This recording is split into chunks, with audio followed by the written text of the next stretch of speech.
बहुत पुराने समय की कहानी है। एक बार अकबर बादशाह का दरबार लगा था। दरबार में सारे दरबारी, पंडित, मंत्री और सामान्य जन भी बैठे हुए थे। उस समय दरबार में हंसी ठिठोली का माहौल छाया हुआ था। सब उसी में मशगूल थे। अकबर भी बहुत खुश नजर आ रहे थे। लेकिन एक बात थी जो अकबर को हमेशा ही खटकती रहती थी। वह यह कि राज दरबार के सभी दरबारी बीरबल के फैसले से बहुत जलते थे। बीरबल के आगे उनके फैसले की एक न चलती थी। इसलिए उन्हें बीरबल से बहुत ईर्ष्या थी। लेकिन वह बीरबल के सामने बोलने की हिम्मत जुटा नहीं पाते थे। बीरबल की दरबार में अनुपस्थिति होने पर अकबर हमेशा बीरबल की प्रशंसा के पुल बांधते रहते थे। जब बीरबल दरबार में अनुपस्थित रहता था तब दरबारी बीरबल के प्रति द्वेष का भाव रखकर अकबर बादशाह को भड़काने का काम करते रहते थे। लेकिन अकबर को बीरबल की चतुराई पर बहुत भरोसा था। दरबार में चल रही हंसी ठिठोली के बीच अकबर ने दरबारियों की परीक्षा लेने का मन ही मन विचार बनाया। उन्होंने सभी दरबारियों से शांत होने को कहा और बोले, ध्यान से सुनो, तुम सभी को मेरे एक सवाल का जवाब देना है। जो इस सवाल का जवाब सही देगा और उसे साबित कर दिखाएगा, उसे मैं बीरबल की जगह अपना मंत्री नियुक्त कर दूंगा। अकबर ने कहा, देखो, तुम सबके लिए बहुत बढ़िया अवसर हाथ आया है। इससे तुम अपने मन के सभी अरमान पूरे कर सकते हो। यह सुनकर सभी दरबारी बहुत खुश हुए। अकबर ने फिर अपना सवालिया बाण छोड़ा और कहा, देखो, तुम्हें यह साबित करना है कि मनुष्य द्वारा निर्मित चीज ज्यादा अच्छी होती है या कुदरत के द्वारा निर्मित। अकबर के मुंह से सवाल सुनते ही सभी दरबारी सोच में पड़ गए। अकबर ने उन्हें पूरे एक हफ्ते का समय दिया और कहा, अगले शुक्रवार को जब दरबार लगेगा तो तुम्हें खुद को सबसे श्रेष्ठ साबित करना है। सब दरबारी अपने अपने घर को हो लिए। सभी इसी सोच में डूबे थे कि इस बात को कैसे साबित किया जाए। लेकिन किसी में इतनी चतुराई भी तो नहीं थी जितनी कि बीरबल में। एक्स आगे पढ़े दरबारी क्यों नहीं ढूंढ पाए सवाल का जवाब। सारे दरबारियों में से किसी को भी इस सवाल का हल नहीं मिल पाया। तय समय के अनुसार फिर शुक्रवार के दिन राजदरबार लगा। सभी लोग अपने अपने आसन पर विराजमान हो गए। हालांकि बीरबल सबसे पहले पहुंच गए थे। अब राजा ने एक एक कर सभी से सवाल का जवाब मांगा, पर सभी दरबारी, मंत्री, पंडित अपनी गर्दन झुकाकर खड़े हो गए। अब अकबर से रहा न गया। उन्होंने बीरबल से पूछा। बीरबल ने बड़ा ही चतुराई भरा जवाब दिया, जहांपना, इसमें कौन सी बड़ी बात है। इसका जवाब बहुत ही आसान है। अभी लीजिए कहकर वह अपने कुर्सी से उठकर बाहर चले गए। यह देख दरबारियों में खुसर-फुसर शुरू हो गई। एक कहने लगा, अरे यह क्या। बीरबल तो अकबर को जवाब देने के बजाय दरबार से उठकर बाहर चले गए। अकबर आराम से अपने सिंहासन पर विराजमान हो गए और बीरबल की प्रतीक्षा करने लगे। आगे पढ़े बीरबल ने दिया चतुराई का परिचय। तभी एक कारागीर हाथों में पत्थरों से निर्मित एक फूलों का बड़ा सा गुलदस्ता लेकर आया और राजा को गुलदस्ता देकर जाने लगा।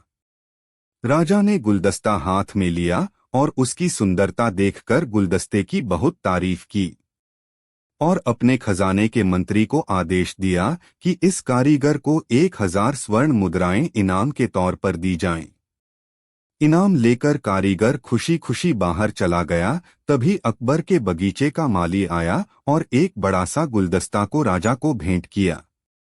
इतना सुंदर गुलदस्ता देखकर राजा उसकी भी तारीफ किए बिना न रह सका। अकबर ने फिर अपने मंत्री को आदेश दिया और कहा, माली को 100 चांदी की मुद्राएं इनाम के तौर पर दी जाएं। बस फिर क्या था, राजा का इतना आदेश हुआ कि बीरबल चतुराई भरा मुंह बनाकर दरबार में दाखिल हुए। पहले तो अकबर बीरबल पर बहुत नाराज हुए और कहने लगे, शायद सभी दरबारी ठीक ही कहते हैं। मैंने ही तुम्हें जरूरत से ज्यादा तवज्जो दी है। इसीलिए तुम यूं बीच में ही राज दरबार छोड़कर चले गए और मेरे सवाल का जवाब भी नहीं दिया। अकबर का इतना कहना ही हुआ कि बीरबल ने अकबर को प्रणाम करते हुए कहा, जहांपनाह, आप कुछ भूल रहे हैं। अभी अभी जो दो कारीगर यहाँ उपस्थिति देकर गए हैं, उन्हें आपके पास भेजने के लिए ही मैं बाहर गया था। आपने यह कैसा न्याय किया? दो कारीगरों के साथ एक को 1000 स्वर्ण मुद्राएं और दूसरे को सिर्फ 100 चांदी की मुद्राएं। अकबर ने जवाब दिया, असली फूलों का गुलदस्ता तो 2 दिनों में ही मुरझा जाएगा और यह पत्थर से निर्मित गुलदस्ता कभी भी खराब नहीं होगा। इसीलिए अकबर का इतना कहना ही था कि अकबर ने जवाब दिया, असली फूलों का गुलदस्ता तो 2 दिनों में ही मुरझा जाएगा और यह पत्थर से निर्मित गुलदस्ता कभी भी खराब नहीं होगा। इसीलिए अकबर का इतना कहना ही था कि बीरबल ने अपना चतुराई भरा बाण छोड़ा और बोले, तो फिर आप भी मान गए ना कि मनुष्य द्वारा निर्मित वस्तु कुदरत के द्वारा निर्मित वस्तु से ज्यादा अच्छी है। अब जहांपनाह की बोलती ही बंद हो गई। वे बीरबल की चतुराई देखकर मन ही मन मुस्काए और फिर से अपने सिंहासन पर बैठ गए। सिंहासन पर बैठकर अकबर ने फिर एक बार बीरबल की खुले दिल से तारीफ की और सब दरबारी अपना मुंह लटकाकर अपने अपने कुर्सी पर बैठ गए। एक बार फिर बीरबल अपनी चतुराई दिखाने में कामयाब हो गए। व्यापारी और चुराया हुआ खजाना। एक दिन रामू और शामू नाम के 2 व्यापारी अकबर के दरबार में आए। सबसे पहले रामू बोला। उसने कहा, महाराज, यह मेरा मित्र शामू है। व्यवसाय के काम से दूसरे शहर जाने से पहले मैंने इसे अपना खजाना दे दिया था।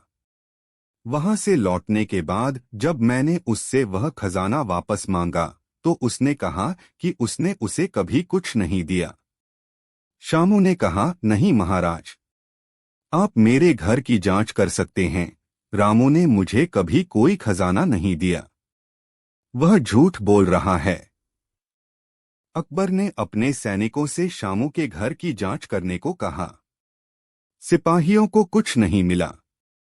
रामू और शामू अगले दिन फिर अदालत में थे। अकबर ने कहा, हमें शामू के घर में कुछ नहीं मिला, इसलिए रामू झूठ बोल रहा होगा। रामू ने कहा, नहीं सर, मैं झूठ नहीं बोल रहा हूं। बीरबल सुन रहा था और बोला, महाराज, मुझे इस मामले को सुलझाने का मौका दें। वास्तव में मुझे खजाना मिल गया है और मैंने इसे अपने घर में रखा है। मैं इसे कल अदालत में पेश करूंगा। सभी हैरान हो उठे। अदालत स्थगित कर दी गई। रामू और शामू अपने अपने घर चले गए।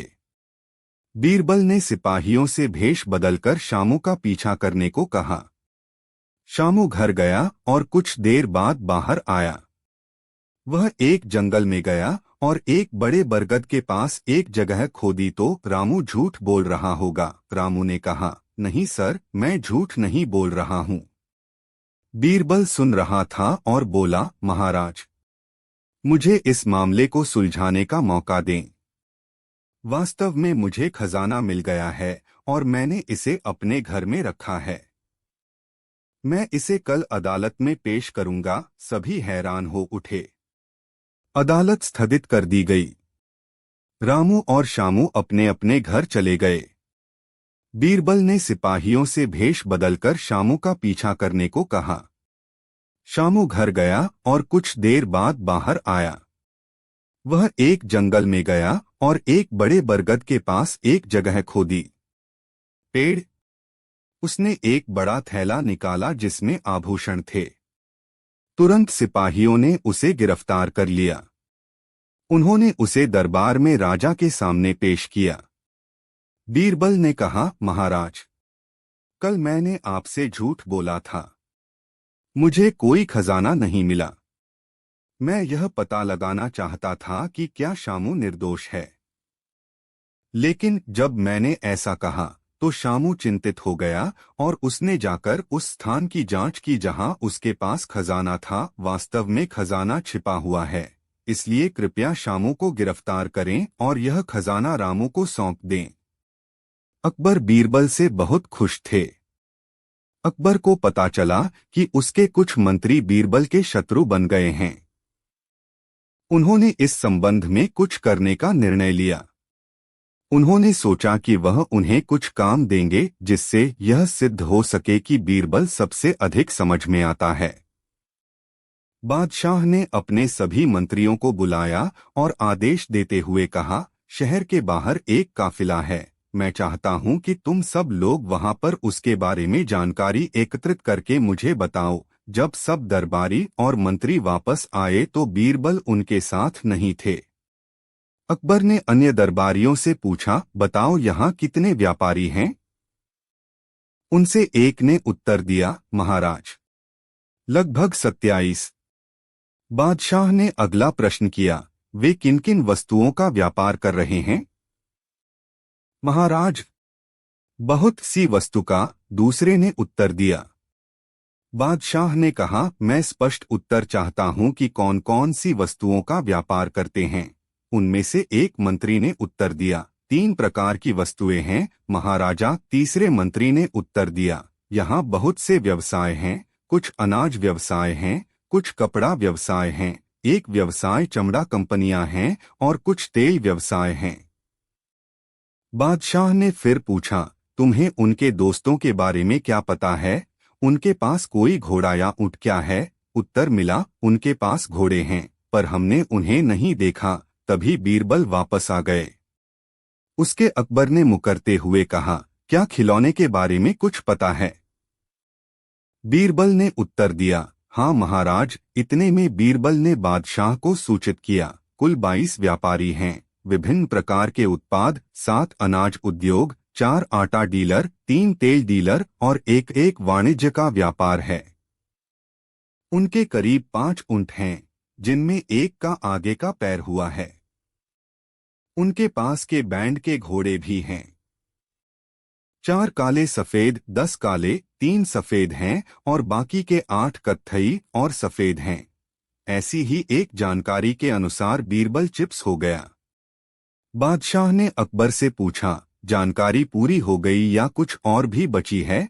बीरबल बोले, महाराज, प्रत्येक ने आपके लिए संदेश भेजा है कि वे यहाँ 10 दिन का किराया लेंगे, उसके अंतिम चरण वे चलेंगे। अकबर बीरबल से बहुत मनभावन। वे मंत्रियों की ओर मुड़े और बोले, अब तुम जान जाओगे कि मैं बीरबल पर इतना सहमत क्यों रहता हूँ। इस प्रकार बीरबल स्वयं को एक बार फिर अन्य दरबारियों से श्रेष्ठ सिद्ध कर चुके थे। भोज। एक दिन अकबर ने अपने सभी दरबारियों को भोज पर आमंत्रित किया। यह दावत अकबर के पोते के जन्मदिन के उपलक्ष्य में आयोजित की गई थी। अकबर अपने प्रिय लोगों के बीच बहुत खुश रहता था। दावत शुरू होने वाली थी और मेज पर प्लेटें सजा दी गई थीं। अकबर की दावतें लजीज, स्वादिष्ट व्यंजनों के लिए जानी जाती थीं। जल्द ही सेवा शुरू हो गई। पनीर की एक विशेष डिश थी जो अकबर को बहुत पसंद थी। उसने बार बार पकवान मांगा और अपने मंत्रियों से पूछा, क्या यह पनीर आज का सबसे अच्छा व्यंजन नहीं है? बीरबल सहित सभी लोग इस बात पर सहमत हो गए। बीरबल ने कहा, हाँ जहांपनाह, यह वास्तव में सबसे अच्छा व्यंजन है। फिर अकबर ने अपने मंत्रियों को परोसने के लिए पनीर की एक और प्लेट मांगी। बीरबल को छोड़कर सभी ने पनीर की एक और प्लेट स्वीकार की। अकबर ने पूछा, बीरबल, आप परोसने से इनकार क्यों कर रहे हैं? कुछ मिनट पहले ही आप सहमत हुए थे कि आज पनीर सबसे अच्छा व्यंजन है। बीरबल ने नम्र स्वर में उत्तर दिया, जहांपनाह, आप मेरे स्वामी हैं और मैं आपका विनम्र सेवक हूं। मुझे हर समय आपके विचारों से सहमत होना पड़ता है। यह मेरा कर्तव्य है। लेकिन अगर आप मेरी व्यक्तिगत पसंद पूछेंगे तो मुझे पनीर पसंद नहीं है। अकबर खुश हुए। एक बार बादशाह अकबर बीरबल की किसी बात पर बहुत गुस्सा आया। बीरबल को बहुत लज्जा महसूस हुई और वह बिना किसी को बताए शहर से कहीं चला गया। बाद में अकबर को अपनी गलती का एहसास हुआ। उन्होंने अपने सेवकों को पुनः प्राप्ति के लिए भेजा और वह न मिला। अकबर के दिमाग में एक विचार आया। उन्हें विश्वास था कि यह योजना बीरबल को खोजेगी। उन्होंने सभी मंत्रियों से कहा, निमंत्रण पत्र में लिखा था, जो आदमी आधी धूप और आधी छाव में मेरे पास आया, मैंने उस व्यक्ति को अपनी मांगा बताया। कुछ दिन बाद दूसरे राज्य से एक व्यक्ति एक पत्र लेकर और एक खाट सिर पर कर राजमहल में आया। पत्र में लिखा था, यह लो बुरा, यह आदमी आधी धूप और आधी छाव में है और आप इस गरीब आदमी को समर्थन दे सकते हैं। जब अकबर ने पत्र पढ़ा तो उसे उसी क्षण समझ में आ गया कि यह उत्तर बीरबल ही दे सकता है और वह इस व्यक्ति के पास है। अकबर उस व्यक्ति के घर गया जहां पर बीरबल ने कहा था। बीरबल बादशाह की भावना ऐसी नहीं थी, इसलिए वह उनके साथ वापस आ गए। हम क्या नहीं कर सकते? अकबर ने पूछा, ऐसा कौन सा काम है जिसे मैं नहीं कर सकता? एक दरबारी ने उत्तर दिया, हुजूर का इकबाल बुलंद है, आप सब कुछ कर सकते हैं, बस सूरज, चांद और दुनिया नहीं बना सकते। हुजूर के वश में मौत नहीं है। हुजूर सब कुछ कर सकते हैं, बस अन्याय नहीं कर सकते। अकबर ने सभी बातों को ध्यान से सुना और उन पर विचार किया, परंतु वे किसी की बातों से संतुष्ट नहीं हुए। अंत में उन्होंने बीरबल से पूछा, बीरबल तुम बताओ, हम क्या नहीं कर सकते? जहांपनाह, आप बहुत से काम नहीं कर सकते। जैसे आप हथेली पर बाल नहीं उगा सकते, आप भूख को वश में नहीं कर सकते, आप अपने राज्य में आदमी को जानवर नहीं बना सकते और जानवर को आदमी नहीं बना सकते। बादशाह सोच में डूब गए।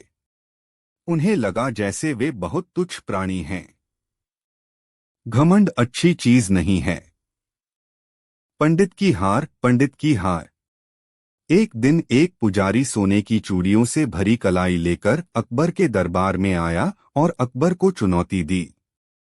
उसने सुझाव दिया कि वह अकबर के दरबार के रईस से सवाल पूछेगा और अगर वह हार गया तो दुनिया भर के महान लोगों से उसने जो भी चूड़ियां इकट्ठी की हैं वे अकबर की हो जाएंगी, लेकिन अगर वह जीत गया तो अकबर को उसे एक और सोने की चूड़ी देनी होगी। चुनौती का सामना करने के लिए बीरबल को बुलाया गया और पुजारी ने उससे सवाल पूछना शुरू किया। पुजारी ने बीरबल से पहला सवाल पूछा, आमतौर पर हमारा दिमाग हमारे सिर में होता है, लेकिन यह कब चला जाता है? बीरबल ने कहा, बुढ़ापे में। अगला सवाल था, शर्म कब आपकी आंखों से जाती है? बीरबल ने कहा कि ऐसा तब होता है जब आप कुछ गलत करते हैं। अगला सवाल था, बहादुरी कब जाती है? बीरबल ने सुझाव दिया कि जब हम किसी चीज से डरते हैं। अंतिम सवाल था, शक्ति हमारे शरीर से कब जाती है? तब बीरबल ने सुझाव दिया कि ऐसा बुढ़ापे में होता है जब हम अपने काम करने में असमर्थ होते हैं।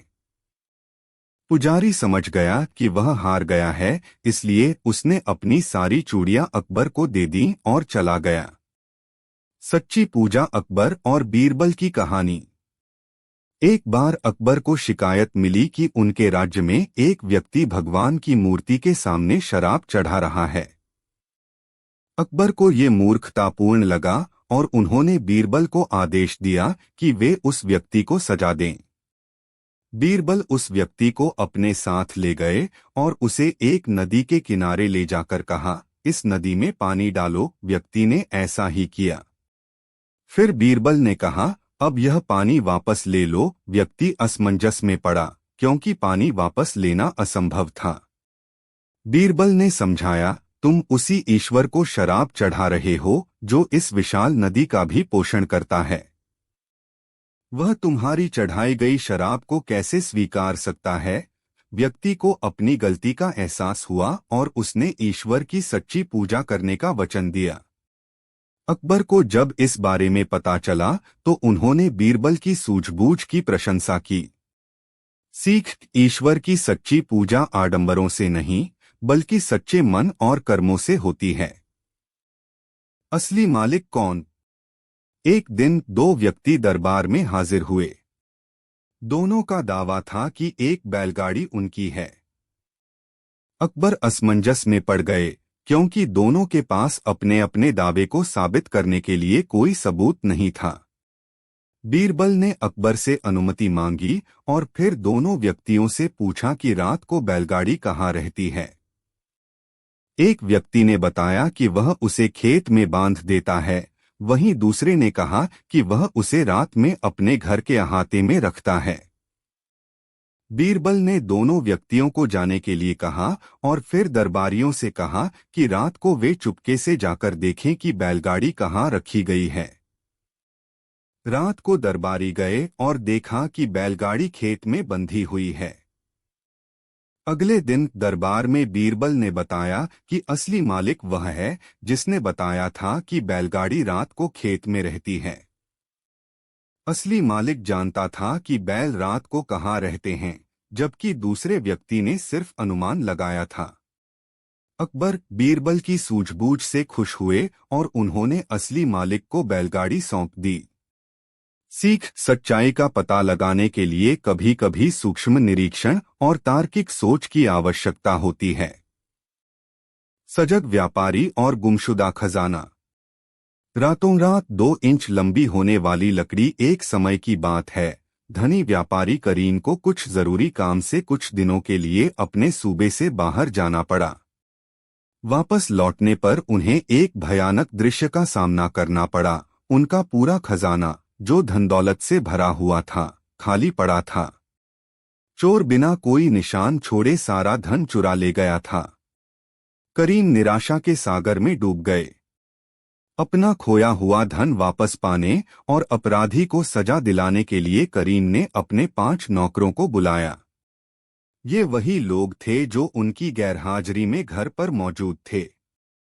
गुस्से और निराशा से भरे हुए करीम ने उन पर चोरी का आरोप लगाया। तुम सबकी निगरानी में इतनी बड़ी चोरी कैसे हो सकती है? उन्होंने मांग की। जब चोर मेरा पूरा खजाना लूट रहा था, तब तुम सब कहाँ थे? करीम के आरोपों से चौंके हुए नौकर आपस में घबराए हुए नजरें मिलाने लगे। उनमें से एक युवा हसन थोड़ी सी कांपती आवाज में बोला, मालिक, हम आपको विश्वास दिलाते हैं कि हमें इस चोरी की कोई जानकारी नहीं थी।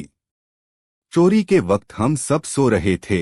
हालांकि करीम उनकी बातों से कतई संतुष्ट नहीं हुए। उन्हें शक था कि उनके किसी विश्वासपात्र नौकर ने ही उनके साथ विश्वासघात किया है।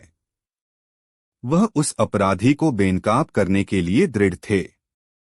भारी मन से उन्होंने न्याय के लिए प्रसिद्ध सम्राट अकबर के दरबार जाने का फैसला किया। सम्राट अकबर के दरबार में पहुंचकर करीम ने अपना दुखड़ा सुनाया। उनकी आवाज पूरे दरबार में गूंज उठी। सम्राट अकबर ने ध्यान से उनकी बात सुनी और उन्हें न्याय दिलाने का वादा किया। फिर उन्होंने अपने भरोसेमंद सलाहकार बीरबल की तरफ देखा, जो अपनी तेज बुद्धि और चालाकी के लिए जाने जाते थे। सम्राट ने बीरबल को इस रहस्य को सुलझाने का काम सौंप दिया। बीरबल चुनौती स्वीकार करते हुए करीम के साथ उनके घर वापस लौट आए। वापस पहुंचने पर बीरबल ने एक बार फिर उन 5 नौकरों को बुलाया और उनकी आंखों में गौर से देखा। उन्होंने चोरी की रात वे कहाँ थे, इस बारे में पूछताछ की। नौकरों ने फिर से अपनी बेगुनाही का दावा किया। लेकिन बीरबल के पास एक योजना थी। उन्होंने हर नौकर को एक साधारण सी दिखने वाली लकड़ी दी। उन्होंने उन्हें बताया कि ये कोई साधारण लकड़ियां नहीं हैं, बल्कि इनमें जादुई शक्तियां हैं। उन्होंने समझाया कि चोर की लकड़ी रातों रात चमत्कारिक रूप से 2 इंच लंबी हो जाएगी और चोर पकड़ा जाएगा। कल यहीं वापस आना, बीरबल ने निर्देश दिया, और देखते हैं कौन सी लकड़ी सच बताती है। नौकर थोड़े उत्सुक और थोड़े आशंकित लकड़ियां लेकर अपने अपने कमरों में चले गए। रात गहराती गई। अगले दिन बीरबल ने एक बार फिर नौकरों को उनकी लकड़ियों के साथ बुला लिया।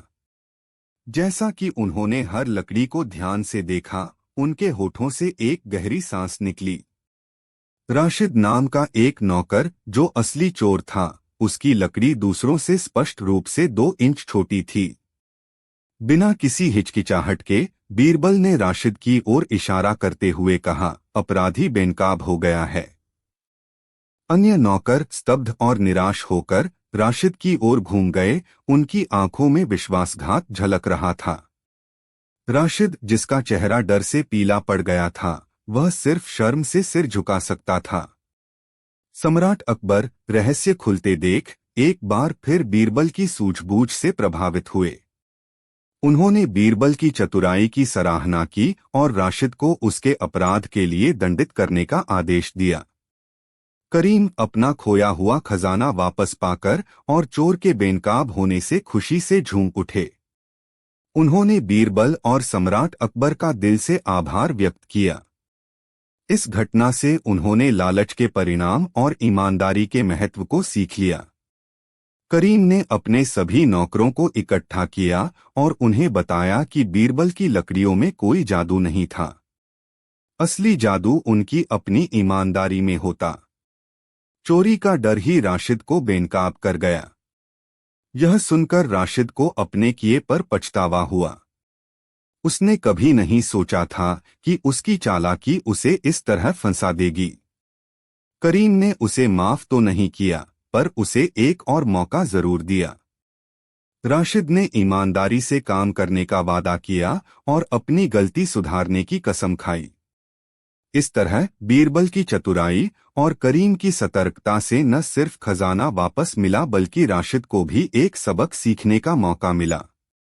कहानी हमें सिखाती है कि ईमानदारी का मार्ग ही सही रास्ता है। गलत रास्ते पर चलने से भले ही शुरुआत में फायदा हो, पर अंत में पछतावा ही हाथ लगता है। सच्चा न्याय। शहंशाह अकबर अपने दरबार में न्याय को सर्वोपरि मानते थे। एक दिन उनके दरबार में 2 व्यक्ति आए। उनमें से एक धनी व्यापारी था और दूसरा गरीब किसान। धनी व्यापारी ने रोते हुए कहा, जहां पनाह, इस गरीब किसान ने मेरा सोने का हार चुरा लिया है। किसान ने अपनी बेगुनाही बताई, लेकिन व्यापारी के पास हार चोरी होने का सबूत था। अकबर परेशान थे। सबूत व्यापारी के पक्ष में था, लेकिन उन्हें किसान पर भी शक हो रहा था। उन्होंने बीरबल की तरफ देखा। बीरबल ने आगे बढ़कर कहा, जहां पनाह, सच्चा न्याय करने के लिए हमें थोड़ा प्रयोग करना होगा। उन्होंने दोनों को एक एक खाली बोरी दी और कहा, आप दोनों अपने घर जाकर इन बोरियों में मिट्टी भरकर लाएं। व्यापारी और किसान अपने अपने घर चले गए। थोड़ी देर बाद वापस आए। व्यापारी की बोरी भरी हुई थी, जबकि किसान की बोरी आधी ही भरी थी। बीरबल ने दोनों की बोरियों को ध्यान से देखा। फिर व्यापारी की तरफ मुखातिब होकर बोले, तुम इतने धनी व्यापारी हो, फिर भी तुम्हारी बोरी पूरी नहीं भरी। लगता है चोर कोई और है। व्यापारी घबरा गया। दरअसल उसने चोरी का आरोप किसान पर लगाकर असली चोरी को छुपाने की कोशिश की थी। उसकी बोरी में सोने का हार छिपा हुआ था, जिसके कारण उसका वजन ज्यादा था। अपनी चालाकी पकड़ी जाते देख व्यापारी ने सच बता दिया। उसने किसान से माफी मांगी और अकबर ने उसे कड़ी सजा सुनाई। किसान को बेगुनाह घोषित कर दिया गया। इस कहानी से सीख मिलती है कि सच्चाई हमेशा सामने आती है। हमें हमेशा सच बोलना चाहिए और न्याय हमेशा सत्य पर आधारित होना चाहिए। अनोखा मेहमान। एक दिन दरबार में अकबर उदास बैठे थे। बीरबल ने उन्हें परेशान देखकर पूछा, जहां पनाह, आपको क्या हुआ? अकबर ने कहा, बीरबल, कल रात मुझे एक अजीब सपना आया। सपने में मैंने देखा कि एक आदमी मेरे महल में घुसा और मुझे गाली देने लगा। मैं बहुत गुस्से में था, लेकिन उसे पकड़ नहीं पाया। बीरबल ने सोचकर कहा, जहां पनाह, ये कोई बुरा सपना नहीं है। दरअसल ये आने वाले समय की चेतावनी हो सकती है। अकबर चौंक गए। उन्होंने पूछा, तो क्या करना चाहिए? बीरबल ने मुस्कुराकर कहा, जहां पनाह, कल रात के मेहमान की खातिरदारी करवाएं। महल के हर कोने में स्वादिष्ट भोजन और आराम करने की जगह तैयार करवाएं। अकबर को बीरबल की बात समझ नहीं आई, लेकिन उन्होंने फिर भी वैसा ही करने का आदेश दिया। अगली रात महल के पहरेदारों ने शोर सुना। उन्होंने देखा कि एक आदमी महल में घुसने की कोशिश कर रहा है। पहरेदारों ने उसे पकड़ लिया और अकबर के सामने ले आए। वह आदमी कोई चोर नहीं, बल्कि एक दरबारी कवि था। वह रात को शराब के नशे में महल में घुस आया था। अकबर उसे सजा देने वाले थे, लेकिन बीरबल ने उन्हें रोक लिया। बीरबल ने कहा, जहां पनाह, ये वही आदमी है जो आपके सपने में आया था। कल रात के मेहमान की तरह उसे खाना दीजिए और सुबह माफी मांगने के लिए कहिए। अकबर ने बीरबल की बात मानी। कवि को खाना खिलाया गया और सुबह माफी मांगने को कहा गया। कवि ने अपनी गलती स्वीकार कर ली और अकबर से माफी मांगी। अकबर को बीरबल की सूझबूझ पर गर्व हुआ। उन्होंने कवि को माफ कर दिया और उसे शराब न पीने की नसीहत दी। इस कहानी से सीख मिलती है कि हर परिस्थिति में बुद्धि से काम लेना चाहिए। गुस्से में कोई फैसला नहीं लेना चाहिए और गलती करने वालों को सुधरने का मौका देना चाहिए। हाथी का दांत। एक बार अकबर के दरबार में एक जमींदार आया और उसने शिकायत की कि जंगल का एक हाथी उसकी फसलों को नष्ट कर रहा है। अकबर ने बीरबल को आदेश दिया कि वे इस समस्या का समाधान निकालें। बीरबल जमींदार के साथ जंगल गए। वहां पहुंचकर बीरबल ने जमींदार से कहा कि वह हाथी के दांतों को गिन ले। जमींदार ने हाथी के दांत गिने और बताया कि उसके 4 दांत हैं। बीरबल ने जमींदार से अगले दिन फिर से दांत गिनने को कहा। जमींदार ने ऐसा ही किया और बताया कि दांतों की संख्या 4 ही है। तीसरे दिन भी यही प्रक्रिया दोहराई गई। इसके बाद बीरबल ने जमींदार को सलाह दी कि वह गांव के लोहार को बुलाए और उससे हाथी के एक दांत को सोने का पानी चढ़ाने का नाटक करने को कहे। जमींदार ने ऐसा ही किया। लोहार ने हाथी के पास जाकर सिर्फ उसके दांतों का नाटक किया। असल में उसने कोई सोना नहीं चढ़ाया। हाथी को लगा कि कोई उसके दांत लेना चाहता है, तो वह डरकर जंगल में भाग गया। इस तरह बीरबल की चतुराई से जमींदार की समस्या का समाधान हो गया। बाद में अकबर को जब इस बारे में पता चला तो उन्होंने बीरबल की बुद्धि की फिर से सराहना की। सीख, समस्याओं का समाधान हमेशा बल प्रयोग से नहीं होता। कभी कभी चतुराई और रणनीति से जटिल परिस्थितियों को भी सुलझाया जा सकता है। अख्तियार में शेर। अकबर बीरबल की कहानियां। पिंजरे में शेर। फारस देश का राजा अकबर। अकबर राजा का बहुत अच्छा मित्र था। दोनों राजा एक दूसरे को उपहारों की पेशकश करते रहे। एक दिन फारस के राजा ने अकबर राजा की बुद्धिमता की खोज के लिए एक पहेली पत्रिका। फारस के राजा ने अपना एक दूत अकबर राजा के पास भेजा। दूत ने अकबर राजा को एक पत्र दिया और साथ में एक बंद पिंजरा दिया जिसमें एक नकली शेर था। अकबर राजा ने पत्र पढ़ना शुरू किया। प्रिय मित्र, मैं आपको एक पहेली भेज रहा हूँ। इस ज्वालामुखी में एक नकली शेर है और आप बिना ज्वालामुखी के इस शेर को एक नकली शेर कहते हैं। राजा को यह सुनकर हैरानी हुई, पर उसे कुछ समझ नहीं आया। फिर राजा ने अपने दरबारियों से पूछा। दरबारी भी एक दूसरे का मुंह देखने लगे। उस दिन बीरबल दरबार में वह सरकारी कामों की वजह से व्यस्त थे। राजा को बीरबल की बुद्धिमता पर पूरा भरोसा था और वह जनता थी। इस पहेली का सिर्फ बीरबल ही हल निकल सकता है। राजा ने अपने बेटे बीरबल को मछली के लिए भेजा। अगले दिन बीरबल राजा के दरबार में आए और राजा को शहीद कर दिया गया। राजा ने बीरबल को पत्र दिया। बीरबल ने सारा पत्र मेकर पेड़, बीरबल सिद्धांत और शेर को अच्छी तरह से देखने लगा। फिर बीरबल ने नौकरों को एक गरम मछली लाने के लिए कहा। बीरबल ने उस छड़ी को शेर के साथ रख दिया और शेर को पिघला दिया। छड़ी को बार बार इस्तेमाल करने से शेर इतना छोटा हो गया कि बिना किसी सिद्धांत के ही बीरबल ने मशीन में हाथ के टुकड़े को निकाल लिया। अकबर राजा को यह देखकर बहुत ही आकर्षक लगा और उन्होंने बीरबल की बुद्धिमत्ता की ताकत की। फारस राजा का दूत भी यह देखकर आश्चर्यचकित रह गया। फिर फारस राजा को दूत अपने देश में ले आया और उसने अपने राजा को बीरबल की बुद्धिमत्ता की कहानी सुनाई। कहानी की सीख: हम अपनी बुद्धिमत्ता से किसी भी पहेली का हल निकाल सकते हैं, बस हमें धैर्य से काम लेना चाहिए। सच बोलने का फल: शहंशाह अकबर को अपने राज्य में सच्चाई का बहुत महत्व था। एक दिन दरबार में एक किसान आया और रोते हुए बोला, जहां पनाह, किसी ने मेरी गाय चुरा ली है। अब मेरा और मेरे परिवार का क्या होगा? अकबर ने बीरबल को आदेश दिया कि चोर को ढूंढा जाए। बीरबल ने सोचा और एक तरकीब निकाली। उन्होंने पूरे राज्य में घोषणा करवा दी कि जो भी खोई हुई गाय वापस लाएगा उसे इनाम दिया जाएगा। घोषणा सुनकर असली चोर घबरा गया। वह सोचने लगा कि कहीं कोई उसे देख न ले। वह बीरबल के पास गया और बोला, मैं गाय वापस ला सकता हूँ, लेकिन मुझे इनाम का आधा चाहिए। बीरबल ने मुस्कुराते हुए कहा, ठीक है, लेकिन पहले गाय को वापस लाओ। चोर खुशी खुशी जाकर किसान की गाय वापस ले आया। बीरबल ने चोर को पकड़ लिया और दरबार के सामने खड़ा कर दिया।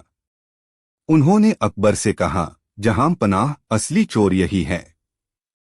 इसने मुझे पहले ही गाय वापस लाने का सौदा किया था। चोर सफाई देने लगा, लेकिन कोई भी उसकी बात नहीं मानने वाला था। अकबर ने चोर को कड़ी सजा दी और किसान को उसकी गाय वापस लौटा दी। साथ ही उन्होंने बीरबल की बुद्धिमानी की प्रशंसा की। इस कहानी से सीख मिलती है कि सच बोलने का हमेशा फल मिलता है। झूठ बोलकर या चोरी करके मिली खुशी क्षणिक होती है, लेकिन सच बोलकर आप न सिर्फ सम्मान पाते हैं बल्कि मुसीबतों से भी बच सकते हैं। शहंशाह अकबर को अपने दरबार में बुद्धिमान और चतुर मंत्री बीरबल पर बहुत भरोसा था। एक दिन अकबर ने बीरबल को बुलाया और पूछा, बीरबल, पूरे राज्य में सबसे सच्चा सौदागर कौन है? बीरबल ने जवाब दिया, जहां पनाह, सच्चे सौदागर को पहचानने के लिए हमें एक परीक्षा लेनी होगी। अकबर को ये बात जंची। उन्होंने बीरबल को परीक्षा लेने की अनुमति दे दी। बीरबल ने पूरे राज्य में एक घोषणा करवाई।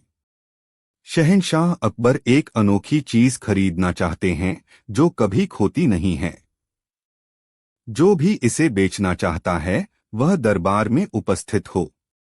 घोषणा सुनकर राज्य भर के सौदागर दरबार में इकट्ठा हो गए। हर कोई ये अनोखी चीज बेचने का दावा कर रहा था। कुछ ने रेशमी कपड़े लाए तो कुछ ने हीरे जवाहरात, लेकिन बीरबल ने किसी को भी मंजूरी नहीं दी। आखिर में एक साधारण सा दिखने वाला बूढ़ा दरबार में आया। उसके हाथ में कुछ नहीं था। अकबर ने पूछा, तुम क्या बेचना चाहते हो?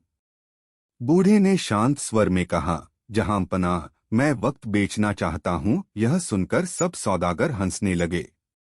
अकबर भी हैरान रह गए। बीरबल ने आगे बढ़कर कहा, जहां पनाह, यही सच्चा सौदागर है। वक्त ही एक ऐसी चीज है जो कभी खोती नहीं है और जिसका सदुपयोग अमूल्य होता है। अकबर को बीरबल की बात समझ में आ गई। उन्होंने बूढ़े को सम्मानित किया और उसे राज्य का सबसे सच्चा सौदागर घोषित किया। इस कहानी से हमें सीख मिलती है कि सच्ची दौलत धन दौलत नहीं बल्कि हमारा समय है। समय का सही सदुपयोग ही सफलता की कुंजी है। इसे व्यर्थ गंवाना सबसे बड़ा नुकसान है। कठिन दंड। अकबर बीरबल की कहानियां, कड़ी सजा। अकबर राजा कुछ लुकाछिपी करते हुए अपने दरबार में आए। उन्होंने अपने सभी दोस्तों को देखा और बोला, आज ने मेरी कमाई की इजाजत करी है। आप लोग बुद्धिमान हो आप लोग उस व्यक्ति को बताओ कि क्या सजा मिलनी चाहिए। सब मंत्री यह बात सुनकर क्रोधित हो गए और बोले, महाराज, आपने हमें यह गुस्ताखी की बताई है। हम उस व्यक्ति को पकड़कर आपके सामने पेश कर देंगे। अकबर राजा बोले कि आप सभी को उसकी सजा निर्धारित करें, उसे व्यक्ति तो सजा में खुद ब खुद। फिर एक मंत्री बोला, राजा जी, उस व्यक्ति का हाथ पैर काटना चाहिए। मंत्री दूसरा बोला, उस आदमी को फांसी की सजा चाहिए। तीसरे मंत्री ने कहा, उस आदमी को समलैंगिकता की सजा दी जानी चाहिए। अकबर ने बीरबल को पुनः प्राप्त करने के लिए कुछ सौतेले विचार और दरबार लगाए। फिर अकबर ने बीरबल से कहा, बीरबल, तुम्हें क्या सलाह देनी चाहिए। बीरबल राज ने बड़े पैमाने पर कहा, महाराज, उसे गले से लगाना चाहिए और बहुत से उपहार देने चाहिए। बीरबल की यह बात सुनकर सभी मंत्री क्रोधित हो गए और बोले, यह बीरबल क्या बोल रहा है। राजा की अचल संपत्ति खींचने वाले को तो सख्त सख्त सजा चाहिए। राजा ने घबराकर कहा, बीरबल, तुम ऐसा क्यों बोल रहे हो। मेरा किराया बढ़ाने वाले को ऐसी सजा क्यों मिलनी चाहिए। बीरबल ने कहा, महाराज, आपकी पीली ऊंचाई आपकी पोटी के अलावा और कौन कर सकता है। अकबर राजा को यह उत्तर बहुत पसंद आया। असल में अकबर राजा ने यह प्रश्न केवल अपने स्वामी को परखने के लिए ही पूछा। अकबर राजा ने बीरबल की बुद्धिमता की महिमा बताई और उन्हें 100 सोने के सिक्के उपहार दिए। सीख, कहानी की शिक्षा। हमें मुश्किल समय में भी धैर्य से काम लेना चाहिए और बुद्धिमता से काम